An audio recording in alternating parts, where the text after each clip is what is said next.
ഞാൻ പക്ഷെ ഉപ്പായിട്ടാണ് പോയത്. ഞാൻ ഉപ്പൊക്കെ കൈപ്പിടിച്ച് വെയിറ്റിംഗിൽ ഇരുന്നപ്പം എനിക്ക് ഓർമ്മയില്ല എനിക്ക് എന്താണ് ക്വസ്റ്റ്യൻ കിട്ടിയത്, ഞാൻ എന്താ എഴുതിയെന്നൊന്നും എനിക്ക് ഓർമ്മയില്ല. എൻ്റെ കൺട്രോളിലേ അല്ലായിരുന്നു എൻ്റെ കൈ.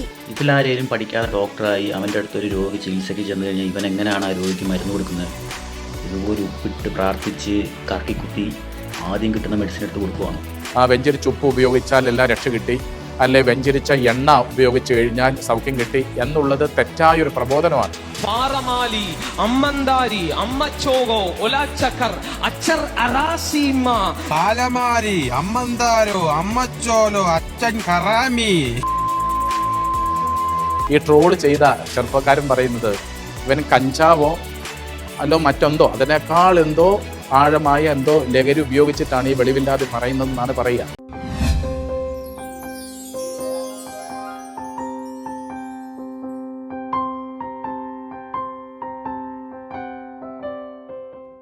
പ്രിയപ്പെട്ടവരെ, ഒരു പ്രത്യേകമായ ഒരു വിഷയത്തെ ഒന്ന് പരിശോധിക്കുവാനായിട്ടാണ് ഈ വീഡിയോ ചെയ്യുന്നത്. ഇനി വരുന്ന ഈ ഒരു ട്രോള് മുഴുവൻ ശ്രദ്ധിക്കണേ.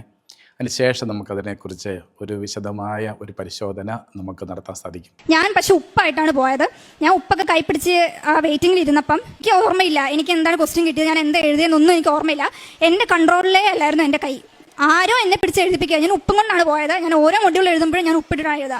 ഞാൻ ഉപ്പ് ലാപ്ടോപ്പിന്റെ മേളിൽ വെതറി മാതാവിന്റെ കൃപയിൽ മാത്രം ഞാൻ അറ്റൻഡ് ചെയ്തൊരു ഇന്റർവ്യൂ ആയിരിക്കും ഇത്. പിന്നെ ഞങ്ങളുടെ കന്നഡ സ്റ്റുഡൻസ് ഉണ്ടായിരുന്നു. അവരും ഞങ്ങളോട് ചോദിക്കുമായിരുന്നു എക്സാമിന് മുമ്പ് ഞങ്ങൾക്കും കുറച്ച് ഉപ്പ് തരാമോ എന്ന് ചോദിച്ച് ഞങ്ങൾ ഉപ്പ് കൊടുക്കുമായിരുന്നു. പിന്നെ ഞങ്ങളുടെ മാംസ് ഞങ്ങളോട് ചോദിച്ചു, ഫസ്റ്റ് എക്സാം കഴിഞ്ഞിട്ട് ഞങ്ങളോട് ചോദിച്ചു, ഇതെന്താ എല്ലാവരും നിങ്ങളുടെ പേപ്പറിനകത്ത് ഉപ്പ് കാണുന്നുണ്ടല്ലോ. പഠിക്കാതെ പരീക്ഷ എഴുതുന്നവരെ സഹായിക്കുന്നത് നല്ല കാര്യം തന്നെ. അതുപോലെ സാധാരണക്കാരോട് ദൈവം ചെയ്യുന്ന ദ്രോഹമല്ലേ ഇത്? ഇതിലാരേലും പഠിക്കാതെ ഡോക്ടറായി അവൻ്റെ അടുത്തൊരു രോഗി ചികിത്സയ്ക്ക് ചെന്ന് കഴിഞ്ഞാൽ ഇവൻ എങ്ങനെയാണ് ആ രോഗിക്ക് മരുന്ന് കൊടുക്കുന്നത്? ഇതുപോലെ ഉപ്പിട്ട് പ്രാർത്ഥിച്ച് കറക്കിക്കുത്തി ആദ്യം കിട്ടുന്ന മെഡിസിൻ എടുത്ത് കൊടുക്കുവാണ്. ഏതാനും പെൺകുട്ടികൾ ഒരു ധ്യാന ശുശ്രൂഷ ഭാഗമായോ ആത്മീയമായ ഏതോ ഒരു ശുശ്രൂഷയുടെ ഭാഗമായോ ഇവിടെ പരീക്ഷകൾക്ക് ബലം കിട്ടാനായിട്ട് ഉപ്പ് വെഞ്ചരിച്ച് വാങ്ങിക്കുകയും അതുപയോഗിച്ച് അവർ പരീക്ഷ ചെയ്യുകയും അതിൽ നിന്ന് വിജയം നേടുകയും ചെയ്തതിൻ്റെ സാക്ഷ്യമാണ് ആദ്യം നമ്മൾ കേൾക്കുന്നത്. അത് ഈ സമൂഹത്തിലെ ഒരു ചെറുപ്പക്കാരൻ അതിനെ വിമർശനാത്മകമായി അതിനെ ഒന്ന് വിലയിരുത്തി ഒരു ട്രോളായി നൽകിയതാണ് നമ്മളിപ്പോൾ കേട്ടത്. ഇതുപോലെ ധാരാളം സാക്ഷ്യങ്ങളും നിരവധി സാക്ഷ്യങ്ങളെ പരിഹാസ രൂപേണ വളരെ കാർക്കശത്തോടെ വിമർശിക്കുകയും ട്രോൾ ചെയ്യുകയും ചെയ്യുന്നത് നമ്മൾ ഒത്തിരിയേറെ കാണുന്നുണ്ട്. ഇത് ഒരർത്ഥത്തിൽ തമാശ രൂപേണ അതിനെ കണക്കാക്കുകയും വേണ്ടത്ര ഗൗരവം കൊടുക്കാതെ അതിനെ നമുക്ക് തള്ളിക്കളയുകയും ചെയ്യാം. പക്ഷേ ഒരു സാധാരണ വിശ്വാസിയിൽ വരുത്തുന്ന നിരവധിയായ സംശയങ്ങളും വിശ്വാസ പ്രതിസന്ധികളും അതുപോലെ തന്നെ ആത്മീയതയോടും ഈ രീതിയിലുള്ള പ്രാർത്ഥന ശുശ്രൂഷകളോടും വരുന്ന വെറുപ്പും കണക്കിലെടുക്കാതെ വയ്യ. അതുകൊണ്ടാണ് ഇങ്ങനെയുള്ള സാക്ഷ്യങ്ങളെ ഒന്ന് വിലയിരുത്തണം എന്ന് കുറച്ച് നാളായിട്ട് ഞാൻ ആഗ്രഹിക്കുന്നത്. ഈ സാക്ഷ്യങ്ങൾ ആവശ്യമുണ്ടോ? ഉണ്ട് എന്ന് തന്നെയാണ് നമ്മളെ പഠിപ്പിക്കുന്നത്. അത് വചനം തന്നെ പഠിപ്പിക്കുന്നുണ്ട്.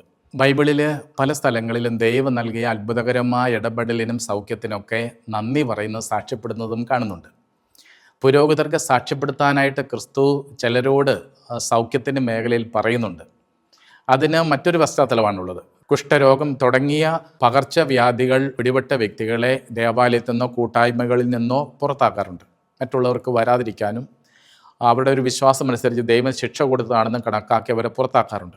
അവർ സൗഖ്യപ്പെട്ട് കഴിയുമ്പം പുരോഹിതനാണ് സാക്ഷ്യപ്പെടുത്തേണ്ടത്, ഈ വ്യക്തി സുഖപ്പെട്ടിരിക്കുന്നു, അതുകൊണ്ട് ഈ വ്യക്തിയെ നമ്മുടെ തുടർന്നുള്ള എല്ലാ കാര്യങ്ങളും കൂട്ടിച്ചേർക്കാൻ തിരിച്ചു കൂട്ടുകയാണ് എന്ന് സാക്ഷ്യപ്പെടുത്തേണ്ട പുരോഹിതനാണ്. യഹൂദരുടെ ഒരു പശ്ചാത്തലമാണ്. അതുകൊണ്ട് സാക്ഷ്യത്തിനായിട്ട് പോവുക എന്നത് ഒരു ലക്ഷ്യം ഇതാണ്. രണ്ടാമത്തെ ഒരു സാക്ഷ്യം എന്ന് പറയുന്നത് ദൈവം നൽകിയ അനുഗ്രഹങ്ങൾക്ക് ആത്മാർത്ഥമായി നന്ദി പറയുന്നതാണ്. ലൂക്കാസ് സുവിശേഷം 14-ാം അധ്യായത്തിൻ്റെ 11 മുതലുള്ള തിരുവചനങ്ങളിലെ 10 കുഷ്ഠരോഗികൾക്ക് യേശു സൗഖ്യം കൊടുക്കുന്ന പ്രത്യേക ഒരു സാക്ഷ്യം നമ്മൾ കാണുന്നുണ്ട്.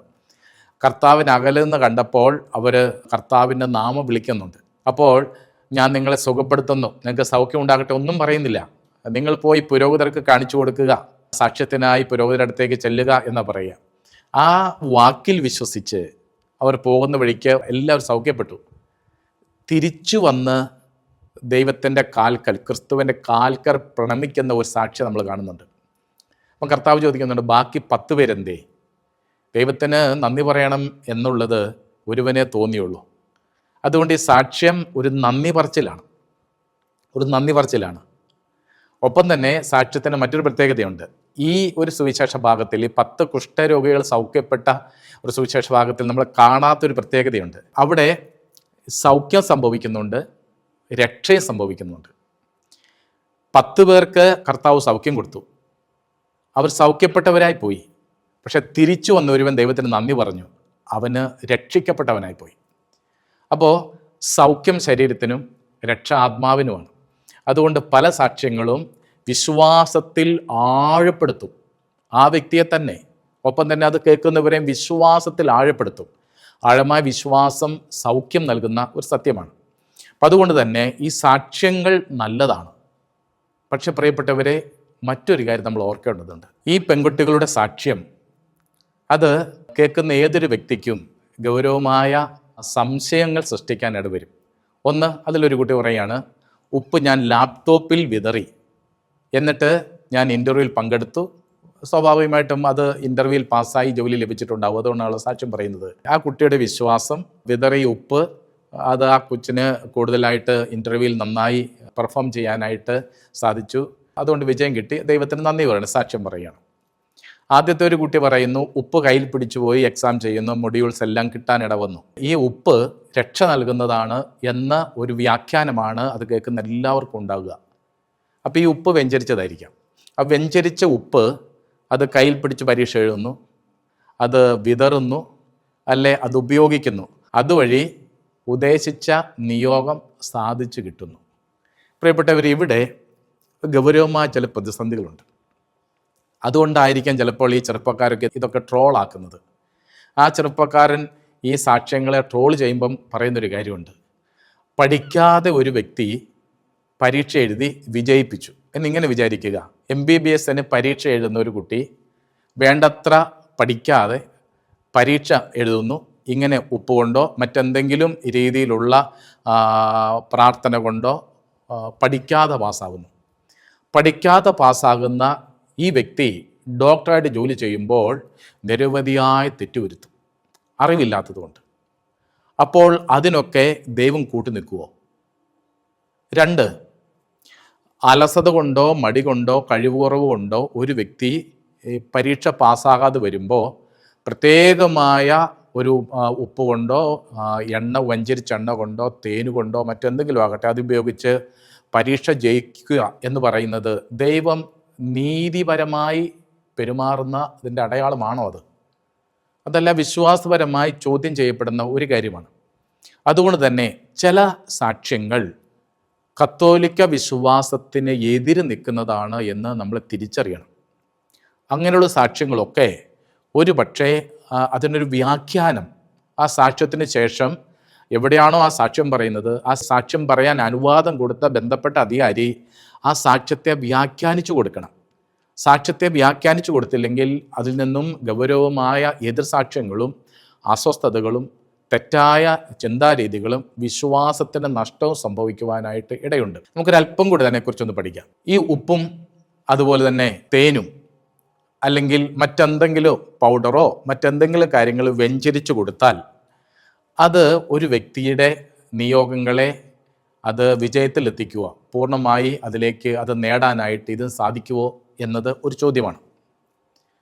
അപ്പോൾ ഈ കുട്ടികൾക്ക് അത് സാധിക്കും, അത് കിട്ടും എന്നതിൻ്റെ അനുഭവമാണത്. അതുകൊണ്ട് ആ കുട്ടികൾ പറയും വെഞ്ചരിച്ച് ഉപ്പ് ഉപയോഗിച്ച് പരീക്ഷ എഴുതിയാൽ ജയിക്കും. അപ്പോൾ ജയിപ്പിക്കുന്നത് ആരാ?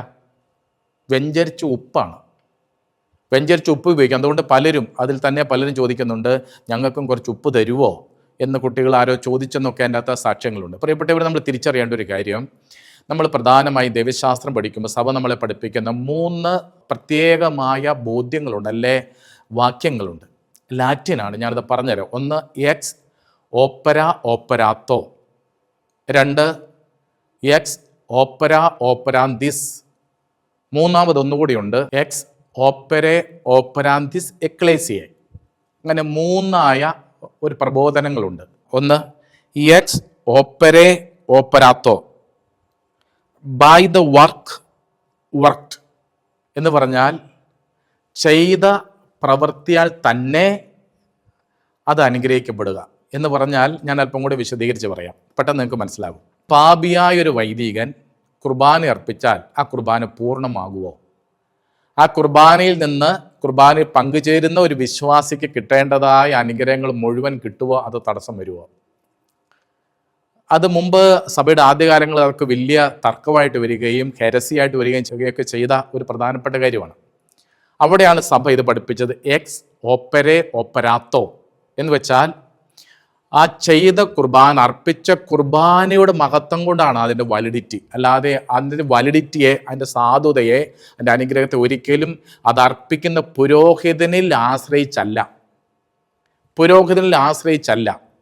ആ കുർബാനയ്ക്ക് അതിനാൽ തന്നെ ഇൻറ്റൻസിക് ആയിട്ടുള്ള കൃപയുണ്ട്. അത് അർപ്പിക്കപ്പെടുന്നത് ക്രിസ്തുവാണ്. അതുകൊണ്ട് തന്നെ ആ കുർബാന പാപിയായ വൈദികൻ അർപ്പിച്ചോ, പുണ്യപ്പെട്ട വൈദികൻ അർപ്പിച്ചോ, അറിവുള്ള വൈദികൻ അർപ്പിച്ചോ, അറിവില്ലാത്ത വൈദികൻ അർപ്പിച്ചോ എന്നതൊന്നും വിഷയമല്ല. ആ കുർബാന അതിനാൽ തന്നെ, ആ കുർബാന അർപ്പിക്കാൻ യോഗ്യതയുള്ള, കാനോനിക്കലി യോഗ്യതയുള്ള ഒരു വൈദികൻ അർപ്പിച്ചാൽ ആ കുർബാന അതിനാൽ തന്നെ യോഗ്യതയുള്ളതാണ്. അത് കൂദാശകളെ കുറിച്ച് പറയുന്നതാണ്. എല്ലാ കൂദാശകളും ആ കൂദാശ പരികർമ്മം ചെയ്യുന്ന വ്യക്തികളുടെ മഹത്വമോ അവിടെ വിശുദ്ധി ആശ്രയിച്ചല്ല ആ കൂദാശയുടെ അനുഗ്രഹം നിൽക്കുക. ചെയ്യുന്ന പ്രവൃത്തിയാൽ തന്നെ കൃപ കിട്ടുക. അതാണ് എക്സ് ഓപ്പര ഓപ്പരാത്തോ. അർപ്പിക്കപ്പെട്ട കൂദാശ അതിനാൽ തന്നെ അത് പൂർണ്ണമാണ്, അതിനാൽ തന്നെ അത് അനുഗ്രഹീതമാണ്. കാരണം അത് ക്രിസ്തുവാണ് കൂദാശ പരികർമ്മം ചെയ്യുന്നത്. അത് കൂദാശകൾ, സാക്രമെന്റ്സ്. ഇനി രണ്ടാമത് സാക്രമെന്റൽസ് ആണ്, കൂദാശ അനുകരണങ്ങൾ. ഈ കൂദാശ അനുകരണങ്ങളിലാണ് നമ്മുടെ ഈ പ്രാർത്ഥനകളെല്ലാം വെഞ്ചരിപ്പ് വരുന്നതും, ജപമാല വരുന്നതും, കുരിശൻ്റെ വഴി വരുന്നതും, അതുപോലെ മറ്റ് പ്രാർത്ഥനാ കാര്യങ്ങളെല്ലാം സാക്രമെന്റൽസ് ആണ്. ആ സാക്രമെന്റൽസിനെ കുറിച്ച് പറയുന്നത് എക്സ് ഓപ്പര ഓപ്പരാന്തിസ് എന്നാണ്. അത് അതിനാൽ തന്നെ ശക്തിയുള്ളതല്ല. പെട്ടെന്ന് പറയുവാണെങ്കിൽ ചന്ദ്രൻ സ്വയമേവ പ്രകാശിക്കുമോ? ഇല്ല. ചന്ദ്രൻ സൂര്യനെ പോലെ പ്രകാശിക്കുന്ന ഒന്നല്ല. കാരണം സൂര്യനെ പോലെ തീഗോളമായി അല്ലെ അങ്ങനെ ഒരു വർണ്ണിക്കാനാവാത്ത ടെമ്പറേച്ചർ നിൽക്കുന്ന ഒരു ചന്ദ്രനിലാണെങ്കിൽ നമുക്ക് പോയി ഇറങ്ങാനൊന്നും പറ്റില്ല. അപ്പം ചന്ദ്രനിൽ പ്രകാശമില്ലേ? ഉണ്ട്. നിലാവ് ചന്ദ്രനിൽ വരുന്നതല്ലേ? അത് സൂര്യൻ്റെ പ്രകാശം റിഫ്ലക്റ്റ് ചെയ്ത് നമുക്ക് കിട്ടുന്നതാണല്ലോ എന്ന് പറഞ്ഞ പോലെയാണ് എക്സ് ഓപ്പര ഓപ്പരാന്തിസ്. അപ്പം അതുകൊണ്ട് പ്രിയപ്പെട്ടവർ, ഈ വെഞ്ചരിപ്പിനെ കുറിച്ച് ആലോചിച്ച് നോക്കി. വെഞ്ചരിച്ചു, എണ്ണ വെഞ്ചരിച്ചു കൊടുത്തു, അത് ഉപയോഗിച്ചു, സൗഖ്യം കിട്ടി. ഉപ്പ് വെഞ്ചരിച്ചു കൊടുത്തു, അത് ഉപയോഗിച്ചു, സൗഖ്യം കിട്ടി. അല്ലെങ്കിൽ തേന് വെഞ്ചരിച്ചു കൊടുത്തു, അത് ഉപയോഗിച്ചു. പക്ഷെ അതുകൊണ്ട് വെഞ്ചരിച്ചു കൊടുത്ത ആ വെഞ്ചരിപ്പിനോ ആ വെഞ്ചരിപ്പ് സ്വീകരിച്ച വസ്തു ഏതുമാകട്ടെ, അത് എണ്ണയാകട്ടെ, ഉപ്പാകട്ടെ, എത്തുമാകട്ടെ, അത് അതിനാൽ തന്നെ ഫലം നൽകാൻ പറ്റുന്ന, ഈ പ്രശ്നത്തെ അല്ലെ നേരിടുന്ന പ്രതിസന്ധിയെ പരിഹരിക്കാൻ പറ്റുന്ന ശക്തിയില്ല. അത് നമ്മൾ തിരിച്ചറിയണം. ഈ വെഞ്ചരിപ്പ് കൊണ്ട്, സാക്രമെന്റൽസ് കൊണ്ട് നമുക്ക് കിട്ടുന്നൊരു കാര്യം, ദൈവകൃപയെ പൂർണ്ണമായി സ്വീകരിക്കാൻ പോരുന്ന ഒരു കൃപയോ അല്ല ഒരു ഒരുക്കവോ അതിനുള്ള ഡിസ്പോസിഷനോ നമ്മൾ വർദ്ധിപ്പിച്ചെടുക്കും. അതാണ് ഈ വെഞ്ചരിപ്പ് കിട്ടിയ വസ്തുക്കൾ എന്തായാലും ഉപയോഗിക്കുക വഴിയായിട്ട് നമ്മൾ സംഭവിക്കുക. എന്ന് വെച്ചാൽ ദൈവത്തിൻ്റെ അനുഗ്രഹത്തെ സ്വീകരിക്കാൻ സാധാരണ വ്യക്തികളെക്കാൾ അല്പം കൂടി യോഗ്യതയുള്ളവരായി, അല്ല ഒരുക്കമുള്ളവരായി, അല്ലെ അതിൻ്റെ ഡിസ്പോസിഷൻ ഉള്ളവരാക്കി നമ്മളെ മാറ്റുന്നു. എന്നിട്ട് ദൈവാനുഗ്രഹം കൊണ്ടാണ് ഈ സംഭവങ്ങൾ നടക്കുക. പരീക്ഷ ജയിച്ചതാണെങ്കിലും, ഇൻ്റർവ്യൂ ജയിച്ചതാണെങ്കിലും, അത് മറ്റേതെങ്കിലും സംഭവം നേടിയതാണെങ്കിലും ഇതുകൊണ്ടാണ്. അതുകൊണ്ട് അവിടെ ദൈവത്തിൻ്റെ സൗഖ്യം, ദൈവം നൽകുന്ന കൃപയ്ക്കാണ് പ്രാധാന്യം, അല്ലാതെ ഉപ്പിനല്ല. അപ്പം അത് തെറ്റിദ്ധാരണ വരാൻ ഇടവരുത്തുന്നുണ്ട്. അതുകൊണ്ട് ഉപ്പ് കൊണ്ടുപോയി വെഞ്ചരിച്ച ഉപ്പ് ഉപയോഗിച്ചാൽ എല്ലാം രക്ഷ കിട്ടി, അല്ലെ വെഞ്ചരിച്ച എണ്ണ ഉപയോഗിച്ച് കഴിഞ്ഞാൽ സൗഖ്യം കിട്ടി എന്നുള്ളത് തെറ്റായൊരു പ്രബോധനമാണ്. അത് നമ്മളെ ദൈവകൃപ സ്വീകരിക്കാൻ കുറച്ചുകൂടി ഒരുക്കി, കുറച്ചുകൂടി ഡിസ്പോസ്ഡ് ആക്കി, സാധാരണ വ്യക്തികൾക്കാൾ അല്പം കൂടി ഒരുക്കമുള്ളവരും ദൈവകൃപയെ സ്വീകരിക്കാൻ സാഹചര്യവും സാധ്യതയും അതുപോലെ കൂടുതൽ ഒരുക്കമുള്ളവരാക്കി നമ്മളെ മാറ്റുകയും ദൈവകൃപയോട് കുറെ കൂടെ കൂടുതൽ തുറവിയുള്ളവരാക്കി നമ്മളെ മാറ്റുകയും ചെയ്യുകയാണ് ഇങ്ങനെയുള്ള ഈ കാര്യങ്ങൾ വഴിയായിട്ട്. അതുകൊണ്ട് അവയെക്കുറിച്ച് വ്യക്തമായ ഒരു പ്രബോധനം കൊടുത്തിട്ടേ ഇങ്ങനെയുള്ള സാക്ഷ്യങ്ങൾ പറയിക്കുകയും ആ സാക്ഷ്യം പറയുന്ന വ്യക്തികളിൽ ഈ ഒരു കാര്യത്തെ ഉറപ്പിക്കുകയും ചെയ്യണം. അതിനുശേഷം ഈ സാക്ഷ്യത്തിന് ശേഷം പുരോഹിതനാകട്ടെ അല്ലെ ബന്ധപ്പെട്ട വ്യക്തികൾ ആരും ആകട്ടെ ഇതിനെക്കുറിച്ച്, ഈ കാര്യങ്ങളെക്കുറിച്ച് വ്യക്തമായി ജനത്തെ പറഞ്ഞ് ബോധ്യപ്പെടുത്തണം. അല്ലെങ്കിൽ കുർബാനയ്ക്ക് പകരം വെഞ്ചരിപ്പ് മതിയെന്നാവും, അല്ലെങ്കിൽ കൂദാശകൾക്ക് സാക്രമെന്റ്സിന് പകരം സാക്രമെന്റൽസ് ആയി മാറും. ഇപ്പോഴങ്ങനെ സംഭവിച്ചിട്ടുണ്ട്. കൂദാശകൾക്ക് പകരം സാക്രമെന്റ്സിന് പകരം കൂദാശ അനുകരണങ്ങൾ അല്ലെ സാക്രമെന്റൽസിന് ബലമായി തുടങ്ങി. നീ കുർബാനയ്ക്ക് പോയില്ലെങ്കിലും വേണ്ടില്ല, നീ കുർബാന പങ്കുചേർന്നില്ലെങ്കിലും വേണ്ടില്ല, അതുമല്ലെങ്കിൽ കുമ്പസാര സ്വീകരിച്ചില്ലെങ്കിലും വേണ്ടില്ല, നീ വെഞ്ചരിച്ച ഉപ്പ് ഉപയോഗിച്ചാൽ മതി, അല്ലെ വെഞ്ചരിച്ച തൈലം ഉപയോഗിച്ചാൽ മതി, അല്ലെ വെഞ്ചരിച്ച ഇന്ന കാര്യം തിരി കത്തിച്ചാൽ മതി എന്ന ഒരു തെറ്റായ ബോധ്യത്തിലേക്ക് എത്തിക്കാൻ കാരണമാകുന്നുണ്ട്. അതുകൊണ്ട് സാക്ഷ്യങ്ങൾ വ്യക്തതയോടും കൃത്യതയോടും വിവേകത്തോടും ആത്മീയമായും അത് പരിശോധിച്ച് വിവേചിച്ചതിന് ശേഷം മാത്രമേ പബ്ലിക്കായിട്ട് നൽകാനായിട്ട് പാടുള്ളൂ എന്നൊരു കാര്യത്തെ ഒത്തിരി സ്നേഹത്തോട് ഓർമ്മപ്പെടുത്തട്ടെ. അല്ലെങ്കിൽ ഈ പറഞ്ഞ ട്രോളുകളിൽ വന്നുപെടും. ഞാൻ അടുത്തൊരു ട്രോളും കൂടെ നിങ്ങളെ കാണിക്കാം. കാര്യം ചെയ്യുമെന്ന് പരിശുദ്ധാത്മാവനോട് പറയുന്നു. ഇതേതാ ഈ പുതിയ അവതാരം?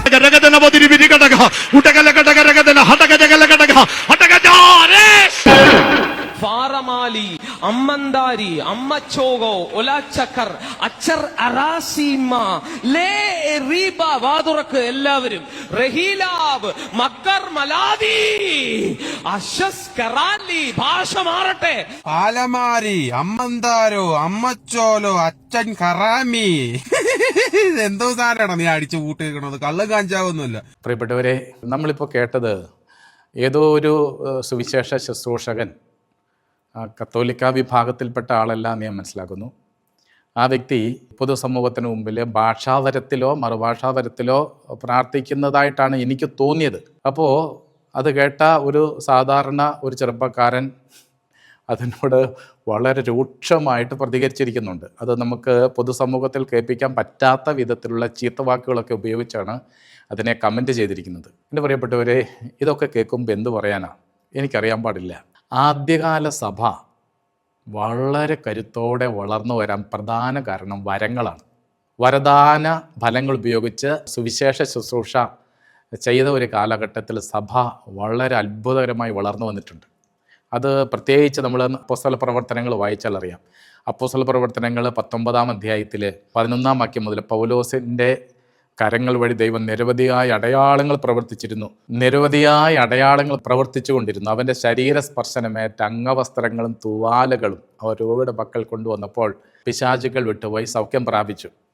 അതുപോലെ തന്നെ ഭാഷാവരത്തിൽ പ്രാർത്ഥിക്കുന്നത്, രോഗസൗഖ്യം കൊടുക്കുന്നത്, പരിശുദ്ധാത്മാവിൽ നിറയ്ക്കുന്നത്, കൈവപ്പ് പ്രാർത്ഥനകൾ, ദർശനങ്ങൾ, ഇങ്ങനെ വരദാനങ്ങളിലൂടെയുള്ള ഉപയോഗത്താൽ സഭ നല്ലോണം വളർന്നു. ഇനിയുള്ള കാലഘട്ടത്തിലും അങ്ങനെ സഭ വളരുകയുള്ളൂ. വരദാനങ്ങൾ ഉപയോഗിച്ച് ഇനി സഭയെ വളർത്താൻ പറ്റുകയുള്ളൂ. നമ്മുടെ പ്രസംഗങ്ങളൊക്കെ കേട്ടിരിക്കും, ആൾക്കാർ കേട്ടിരിക്കും. പക്ഷേ അതൊന്നും മനസ്സിൻ്റെ ഒരു മാനസാന്തരത്തിലേക്കോ ആഴമായൊരു ബോധ്യത്തിലേക്കൊന്നും എല്ലാ പ്രഘോഷങ്ങളൊന്നും എത്തിയേല. അതുകൊണ്ട് എൻ്റെ വ്യക്തിപരമായൊരു അഭിപ്രായം, വിശുദ്ധ ജീവിതം നയിച്ചു തുടങ്ങണം. പ്രത്യേകിച്ച് സുവിശേഷ ശുശ്രൂഷകർ, സഭാ പ്രബോധകർ ജനത്തിന് മുമ്പിൽ മാതൃകയോടുകൂടി ഇനി സുവിശേഷം പ്രസംഗിക്കാനായിട്ട് പറ്റുകയുള്ളൂ. നമുക്കിതിലേക്ക് തിരിച്ചു വരാം. ഈ പ്രഘോഷകൻ ഉപയോഗിച്ചത് ഭാഷാപരമാണെങ്കിൽ പൗലോസ്ലീഹ കൊറിന്തോസുകാർ ലേഖനത്തിൽ വരങ്ങളെക്കുറിച്ച് കൃത്യതയോടെ പ്രതിപാദിക്കുന്നുണ്ട്. ഭാഷാപരം സ്ലീഹ പറയുന്നത് അത് അവിശ്വാസികൾക്കുള്ളതാണ്, വിശ്വാസികൾക്കുള്ളതല്ല. അതേസമയം പ്രവചനപരവും പ്രബോധനപരവും ഒക്കെ വിശ്വാസികൾക്കുള്ളതാണ്. ഇപ്പം പ്രവചനപരം ഒരു ഗ്രൂപ്പിൽ ചെയ്യുമ്പോൾ ഒരു അവിശ്വാസി കയറി വന്നാലും ആ വ്യക്തി അത് വിശ്വാസത്തിലേക്ക് എത്തിക്കും. കാരണം ആ വ്യക്തിയുടെ ജീവിതങ്ങളെ മുഴുവനും പ്രവചന വരവുള്ള വ്യക്തി അത് പ്രവചിച്ചു കൊടുക്കുമ്പോൾ അത് ആ വ്യക്തിക്ക് മാനസാന്തരത്തിനും വിശ്വാസത്തിനും കാരണമാകും. അസമയം ഭാഷാപരം അത് ആ വ്യക്തിയുടെ ഉത്കർഷവും ദൈവത്തോടുള്ള ബന്ധവുമാണ് ഭാഷാപരത്തിൽ സംഭവിക്കുക. പക്ഷേ സ്ലീഹ പറയുന്നു, കൊറിന്തോസുകാർക്ക് എഴുതിയ 1-ാം ലേഖനം 14-ാം അധ്യായം 4-ാം വാക്യം, ഭാഷാപരത്തോടെ സംസാരിക്കുന്നവൻ തനിക്ക് തന്നെ അഭിവൃദ്ധി കൈവരുത്തുന്നു, പ്രവചിക്കുന്നവനാകട്ടെ സഭയ്ക്കും. 5-ാം വാക്യത്തിലേക്ക് വരുമ്പം സ്ലീഹ എങ്ങനെയാണ് പറയുക? എന്നാൽ നിങ്ങൾ പ്രവചിക്കുന്നുവെങ്കിൽ അത് കൂടുതൽ ഉത്തമം. പൗലോസ് സ്ലീഹ കൊറിന്തോസുകാർക്ക് എഴുതിയ ലേഖനം 1-ാം ലേഖനം 14-ാം അധ്യായം 22-ാം തിരുവചനം, ഭാഷാപരം വിശ്വാസികൾക്കുള്ളതല്ല, അവിശ്വാസികൾക്കുള്ള അടയാളമാണ്. പ്രവചനമാകട്ടെ അവിശ്വാസികൾക്കല്ല, വിശ്വാസികൾക്ക് വേണ്ടിയുള്ളതും. അപ്പം പ്രിയപ്പെട്ടവരെ, ഇത് അപ്പോൾ അവിശ്വാസികൾ കേട്ടാലും അവർക്ക് വേണ്ടിയിട്ടുള്ളതാണെന്നും വചനം അത് പറയുന്നുണ്ടല്ലോ. അപ്പം അങ്ങനെയെങ്കിൽ ഇങ്ങനെയുള്ളൊരു പ്രതിസന്ധി വരുമ്പോൾ എന്ത് ചെയ്യണം?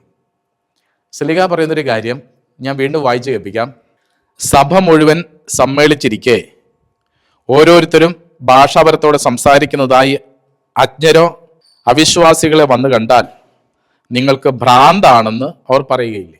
ശരിക്കും ഇപ്പം ഇതാണ് സംഭവിച്ചിരിക്കുന്നത്. ഇത് കേട്ട വ്യക്തി ഇയാൾ ഭ്രാന്തനാണ്, അല്ലെ ഭ്രാന്തായിട്ടാണ് പറയുന്നതെന്ന രീതിയിലാണ് സംസാരിക്കുക. ഈ ട്രോൾ ചെയ്ത ചെറുപ്പക്കാരൻ പറയുന്നത് ഇവൻ കഞ്ചാവോ അല്ലോ മറ്റെന്തോ അതിനേക്കാൾ എന്തോ ആഴമായ എന്തോ ലഹരി ഉപയോഗിച്ചിട്ടാണ് ഈ വെളിവില്ലാതെ പറയുന്നതെന്നാണ് പറയുക. അതാണ് ശ്ലീഹ ഇവിടെ പറഞ്ഞിരിക്കുന്നത്. നിങ്ങളെ കേൾക്കുന്നവൻ നിങ്ങൾക്ക് ഭ്രാന്താണെന്ന് പറയല്ലേ? സത്യമായിട്ട് പറയും, സത്യമായിട്ട് പറയും. അതുകൊണ്ട് എന്ത് ചെയ്യണമെന്ന് ശ്ലീഹ പറയുന്നുണ്ട്. 1 കൊരിന്തോസ് 14 തിരുവചനം. ഭാഷാപരത്തോടെ സംസാരിക്കുന്നെങ്കിൽ 2-3 പേർ മാത്രമേ സംസാരിക്കാവൂ. ഓരോരുത്തരും മാറി മാറി സംസാരിക്കുകയും ഒരാൾ വ്യാഖ്യാനിക്കുകയും ചെയ്യണം. വ്യാഖ്യാനിക്കാൻ ആളില്ലെങ്കിൽ അവർ സഭയിൽ മൗനം ദീക്ഷിക്കുകയും ഓരോരുത്തരും തങ്ങളോട് തന്നെയും ദൈവത്തോട് സംസാരിക്കുകയും ചെയ്യണം. ഈ വചനം ഈ പ്രഘോഷകൻ കേട്ടില്ല, മനസ്സിലാക്കിയില്ല. അവിടെ വ്യാഖ്യാനിച്ചു കൊടുക്കാൻ ആളില്ലാതെ. അപ്പോൾ വ്യാഖ്യാനിക്കാൻ ആളില്ലാത്തപ്പോൾ ഇത് ചെയ്യരുത്. ഇനിയിപ്പോൾ സത്യത്തിൽ യഥാർത്ഥ ഭാഷാപരമാണെന്ന് എനിക്കറിയില്ല കേട്ടോ. അപ്പം വരങ്ങളില്ലാത്തവരും ഇങ്ങനെയുള്ള ചില കാര്യങ്ങളൊക്കെ ചെയ്യാറുണ്ട്. വരങ്ങളൊന്നുമില്ലാത്തവരും ഉള്ളതായിട്ട് ഭാവിക്കുകയും അതുപോലെ തന്നെ ഇങ്ങനെ എനിക്കതിന് പറയാൻ പറ്റുന്ന വാക്കുകളില്ല, എൻ്റെ ഉള്ളിൽ വരുന്ന ഉടായിപ്പെന്നാണ് വരുന്നത്, പറയാൻ പറ്റുമെന്ന് എനിക്കറിയില്ല, ഇങ്ങനെയൊക്കെ ചെയ്യാറുമുണ്ട്. നമുക്കറിയാവില്ല, ആത്മീയ മേഖലയിൽ സത്യസന്ധരായും ആത്മീയ ശുശ്രൂഷ വളരെ വിശുദ്ധിയോടെ ചെയ്യുന്ന നിരവധി പേരുണ്ട്. അതുകൊണ്ട് ഈ വരങ്ങൾ മുഴുവൻ അത് വ്യക്തിയുടെ നന്മയ്ക്ക് വേണ്ടിയിട്ടല്ല. അത് പൗലോസ് ശ്ലീഹ പറയുന്നുണ്ട്, കൃത്യതയോടെ ഇത് പഠിപ്പിക്കുന്നുണ്ട്. അത് സഭയുടെ ഉത്കർഷത്തിനാണ്, പൊതുസമൂഹത്തിന് നന്മയ്ക്ക് വേണ്ടിയിട്ടാണ്, അല്ലാതെ തൻ്റെ തന്നെ മഹത്വത്തിനോ തൻ്റെതായ ഒരു കാര്യത്തിനോ വേണ്ടിയിട്ടല്ല.